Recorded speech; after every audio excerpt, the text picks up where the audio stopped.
3 ஆண்டுகள், லட்சக்கணக்கான உயிர்கள், உலகையே அச்சுறுத்தும் ஒரு போர் இன்று ஒரே ஒரு இல்லத்தில் நடக்கப் போகும் சந்திப்பால் முடிவுக்கு வருமா?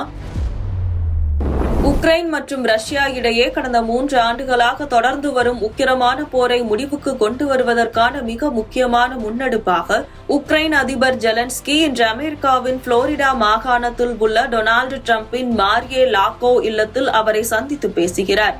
வரும் புத்தாண்டு பிறப்பதற்குள்ளாகவே ஒரு சுமூகமான போர் நிறுத்த ஒப்பந்தத்தை எட்டிவிட வேண்டும் என்ற தீவிர முனைப்புடன் இந்த சந்திப்பு நடைபெறுகிறது. குறிப்பாக அமெரிக்கா மத்தியஸ்தம் செய்யும் 20 அம்ச அமைதி திட்ட வரைவு குறித்து இக்கூட்டத்தில் மிக விரிவாக விவாதிக்கப்பட உள்ளது.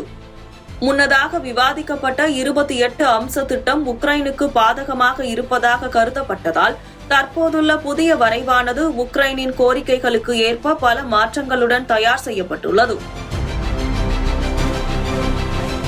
இந்த 20 அம்ச திட்டத்தின் மிக முக்கியமான அம்சமாக டொனட்ஸ்க் மற்றும் லுகான்ஸ்க் ஆகிய பகுதிகள் அடங்கிய டான்பாஸ் பிராந்தியத்தில் ஒரு படைவிலக்கப்பட்ட மண்டலத்தை உருவாக்குவது முன்மொழியப்பட்டுள்ளது.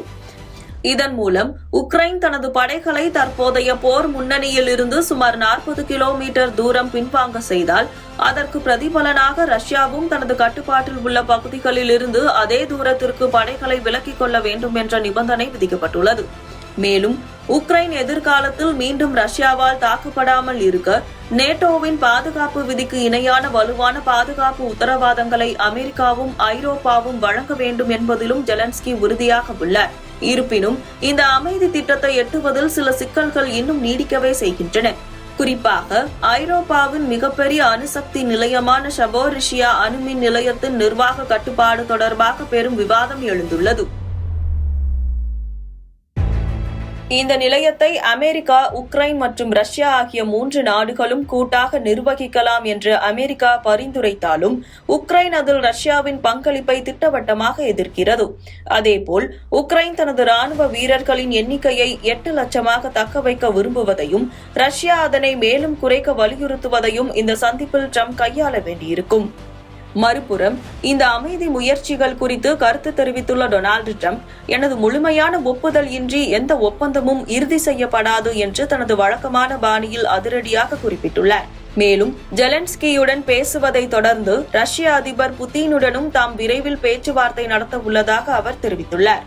அமைதி பேச்சுவார்த்தைகள் ஒருபுறம் தீவிரமடைந்துள்ள அதே வேளையில் உக்ரைன் மீதான ரஷ்யாவின் வான்வழி தாக்குதல்கள் முன் எப்போதும் இல்லாத வகையில் தீவிரமடைந்துள்ளன. கீவ் மற்றும் கார்கிவ் போன்ற நகரங்களில் நடத்தப்பட்ட ஏவுகணை தாக்குதல்களில் பொதுமக்கள் உயிரிழந்துள்ளதோடு மின்சார கட்டமைப்புகளும் பெரும் பாதிப்பை சந்தித்துள்ளன. இத்தகைய பதற்றமான சூழலில் நடைபெறும் இந்த சந்திப்பு போரை நிறுத்துவதற்கான ஒரு இறுதி முடிவை நோக்கி செல்லுமா என்பதை உலகமே மிகுந்த எதிர்பார்ப்புடன் உற்று நோக்கி வருகிறது.